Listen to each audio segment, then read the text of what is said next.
ಎಲ್ಲ ವೀಕ್ಷಕರಿಗೂ ಇತಿಹಾಸದ ಮತ್ತೊಂದು ವಿಡಿಯೋಗೆ ಆತ್ಮೀಯ ಸ್ವಾಗತ.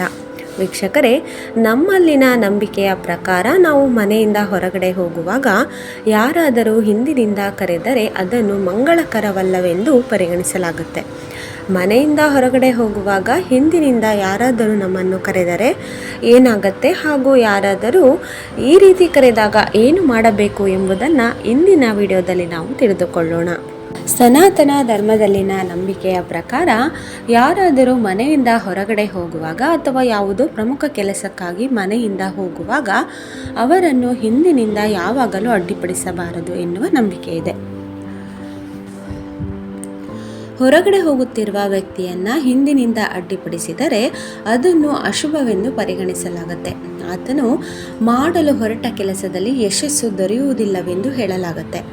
ಹೊರಗಡೆ ಹೋಗುವ ವ್ಯಕ್ತಿಯನ್ನು ಹಿಂದಿನಿಂದ ಕರೆದರೆ ಖಂಡಿತವಾಗಿಯೂ ಅಶುಭವಾಗಿರುತ್ತದೆಯೇ ಎಂಬುದನ್ನು ನೋಡೋಣ.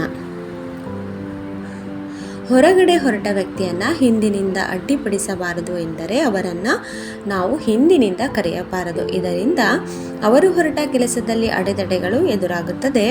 ಅವರ ಕೆಲಸ ಪೂರ್ಣಗೊಳ್ಳದೆಯೂ ಹೋಗಬಹುದು. ಇದು ದುರಾದೃಷ್ಟದ ಸೂಚನೆ ಎನ್ನುವ ನಂಬಿಕೆಯೂ ಇದೆ. ಅವರನ್ನು ನಾವು ಹಿಂದಿನಿಂದ ಕರೆಯುವುದರಿಂದ ಅವನು ವಿಚಲಿತನಾಗಬಹುದು. ಅವನಲ್ಲಿ ಆ ಕೆಲಸದ ಬಗ್ಗೆ ಇದ್ದಂತಹ ಸಕಾರಾತ್ಮಕ ಆಲೋಚನೆಗಳು ಹಾಳಾಗಬಹುದು ಎನ್ನುವ ನಂಬಿಕೆ. ಇಂತಹ ತಪ್ಪನ್ನು ಮಾಡೋದ್ರಿಂದ ಅವರು ಮಾಡುವ ಕೆಲಸದಲ್ಲಿ ಯಶಸ್ಸು ದೊರೆಯುವುದಿಲ್ಲ. ಅಂತಹ ವ್ಯಕ್ತಿಯು ಕೆಲಸದಲ್ಲಿ ಸಾಕಷ್ಟು ಸಮಸ್ಯೆಗಳನ್ನು ಎದುರಿಸುತ್ತಾನೆ. ಎರಡನೆಯದಾಗಿ, ಹೊರಗಡೆ ಹೊರಟ ವ್ಯಕ್ತಿಯನ್ನು ಹಿಂದಿನಿಂದ ಕರೆಯಬಾರದು ಎನ್ನುವ ನಂಬಿಕೆ ಇದೆಯಾದರೂ ಇದು 5 ವರ್ಷದೊಳಗಿನ ಮಕ್ಕಳಿಗೆ ಮಾನ್ಯವಾಗಿರುವುದಿಲ್ಲ ಎಂದು ವಿದ್ವಾಂಸರು ಹೇಳಿದ್ದಾರೆ. ಈ ವಯಸ್ಸಿನ ಮಕ್ಕಳು ಹಿಂದಿನಿಂದ ಕೂಗಿದರೆ ಅದನ್ನು ನಕಾರಾತ್ಮಕವೆಂದು ಪರಿಗಣಿಸಲಾಗುವುದಿಲ್ಲ. ಆದರೆ ಅವರು ನಿಮ್ಮನ್ನು ಹೊರಗಡೆ ಹೋಗದಂತೆ ತಡೆದರೆ ನೀವು ತಕ್ಷಣ ಹೊರಗಡೆ ಹೋಗುವುದನ್ನು ನಿಲ್ಲಿಸಬೇಕು. ಇದಕ್ಕೆ ಕಾರಣವೇನೆಂದರೆ ಮಕ್ಕಳನ್ನು ದೇವರ ರೂಪವೆಂದು ಪರಿಗಣಿಸಲಾಗುತ್ತೆ ಮತ್ತು ಅನೇಕ ಬಾರಿ ಅವರು ಹೇಳುವುದೆಲ್ಲವೂ ನಿಜವಾಗುತ್ತದೆ.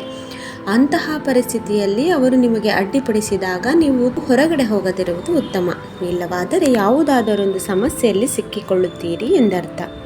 ಇನ್ನು ಮೂರನೆಯದಾಗಿ, ನಮ್ಮ ಹಿರಿಯರು ಹೇಳುವ ಪ್ರಕಾರ ನೀವು ಮನೆಯಿಂದ ಹೊರಗೆ ಹೋಗುವಾಗ ಯಾರಾದರೂ ಹಿಂದಿನಿಂದ ಎಳೆದರೆ ನೀವು ಗಾಬರಿಯಾಗಬಾರದು. ಬದಲಾಗಿ ನೀವು ಹೊರಗಡೆ ಹೋಗಬೇಕೆಂದುಕೊಂಡಿದ್ದ ಸಮಯವನ್ನು ಸ್ವಲ್ಪ ಬದಲಾಯಿಸಿಕೊಳ್ಳಿ. ಹೊರಗಡೆ ಹೋಗುವುದನ್ನು ನಿಲ್ಲಿಸಿ ಸ್ವಲ್ಪ ನೀರನ್ನು ಕುಡಿದು ವಿಶ್ರಮಿಸಿಕೊಳ್ಳಿ. ಮನಸ್ಸು ಶಾಂತವಾಗುವವರೆಗೆ ತಾಳ್ಮೆಯಿಂದ ಕಾಯಿರಿ. ನಂತರ ದೇವರನ್ನು ಸ್ಮರಿಸಿ ಹೊರಗೆ ಹೋಗಬೇಕು. ಈ ರೀತಿ ಮಾಡೋದ್ರಿಂದ ಕೆಲಸದಲ್ಲಿನ ಅಡೆತಡೆಗಳು ದೂರ ಆಗುತ್ತದೆ. ಎಲ್ಲ ಕೆಲಸಗಳು ನೀವಂದುಕೊಂಡಂತೆ ನಡೆಯುತ್ತದೆ.